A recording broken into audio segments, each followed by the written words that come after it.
Can I go? I guess I'll go. Steph, Draymond was talking about the playoff race and said doesn't really think about teams you could catch or teams behind you. Feel like you just got to win the games you're supposed to win. As good as Philly is, does it always feel like you're supposed to win when you're at home? I mean, there's urgency in every game, but when you're at home, does it feel like to keep pace you need to win every home game? I mean, it's just a matter of what you want to focus on, whether it's the standings race or the momentum that you need to build down the stretch of the season to find some type of confidence in how you perform in the playoffs and how everybody attacks their role and all that. I'm sure everybody has a little different vantage point, but it all leads to having a sense of urgency on winning the next game because of just the time of year we're in and what's at stake in the big short term and long term in terms of trying to reach a goal. So it all matters. If I guess a quick follow, as part of that answer, Draymond was saying the priority is the top six. It's just stay out of that play-in. For sure. How much do you feel that, I guess? I mean, we knew how big that was in Dallas to get, a tiebreaker against them, and for us to feel like if we take care of business here at home, that will help us. We don't know what you can't control other than your win. So you definitely want to stay out of play-in tournament because you never know how that can go. A single game here or there, and it gives you an extra week to prepare for whatever first round series you might have. So, I mean, if we can control that, we would like to, do that. It's also following up on Ron's questions. Draymond was talking about, he's a guy who really maybe doesn't love March basketball, but really gets up for that April, the playoff basketball. Jordan was in this post-game interview talking about it's playoff JP and stuff. Do you feel guys kind of making that shift, this team that historically has always really gotten up for playoffs, that it's kind of molding into that now? I mean, yeah, but last year we were terrible in the last, 12, 15 games. But the mindset's always there. You're trying to put together a solid run leading into the playoffs. Nobody wants to limp into the playoffs and then have to turn it on. I mean, we somewhat did that last year, but you'd rather not have that kind of uncertainty going in. No matter how it plays out, you want to be firing on all cylinders. And for us to bounce back and put together a solid string of games like we did the last two on the road tonight and hopefully, over this homestand, you just want to feel good going into whatever the playoff picture looks like. What stood out to you about the way that Jordan played in the fourth quarter? And do you feel like, talking about flipping a switch, do you feel like a switch is flipping for him lately? I think it's just clear that when you approach the game the right way in the sense of just your effort and focus across the board, that's not just a JP thing, that's like everybody, that good things usually happen, on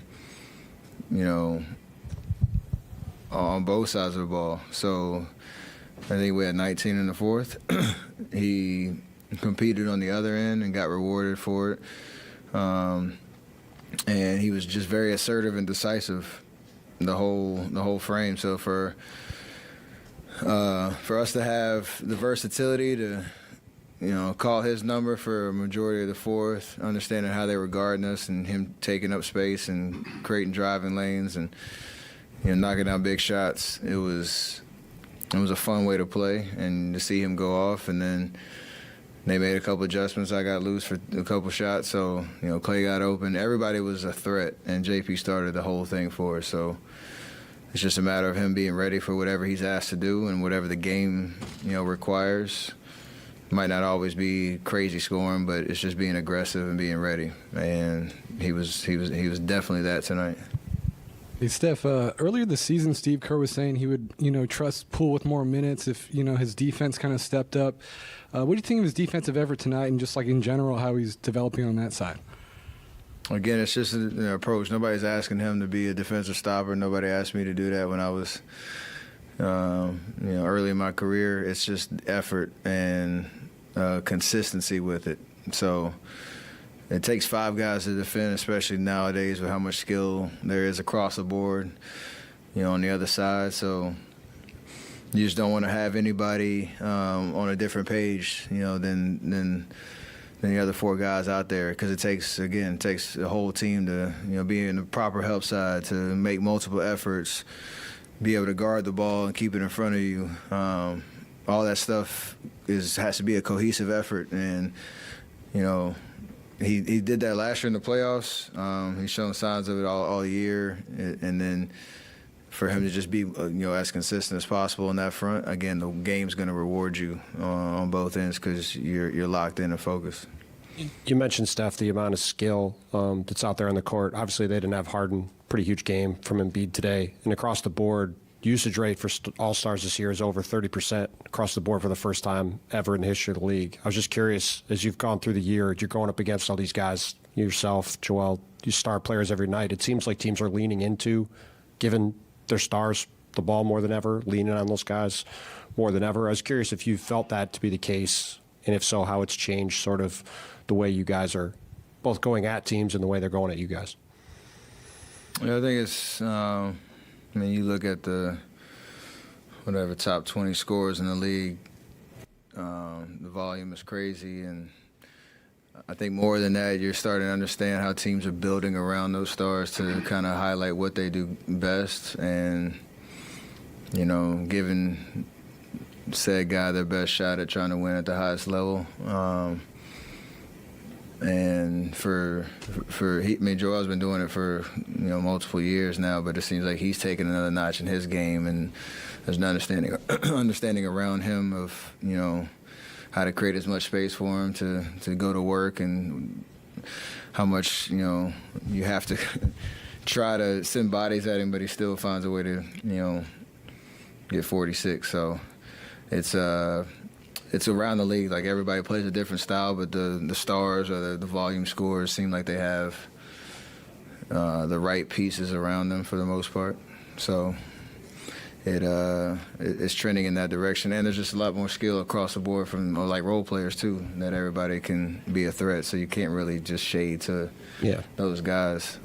It's not how the game really is played anymore. Well, and Steve was talking earlier about the fact that because there is so much shooting, there is so much skill on the court that you can't, like you said, you can't really go at guys anymore. Obviously, you guys did that down the stretch tonight, whether it's you or Jordan. You're kind of playing off of each other that way. Do you think that is a big part of it, that just you can't load up on a guy anymore with the way teams are using spacing and shooting now? Yeah, for the better teams in the league, that's how. I guess that's the recipe and the formula, and you have to keep trying to reiterate that every year. And just you got to be a little bit more creative, I think, to guard the best scorers in the league. Try to take away their bread and butter, but they're still gonna find a way to score. It's just how skilled we all are. And I think it's great from a fan perspective. I think it's great from the total overall in the league, just to see that much skill be displayed every single night. Do you remember the 3-word slogan that describes what you guys did tonight? The what? The 3-word slogan that describes what you guys did tonight in the fourth quarter, down 9, come back to win. No. Would you? Protect. Come on, man. That was a layup for you. You threw the lob at me.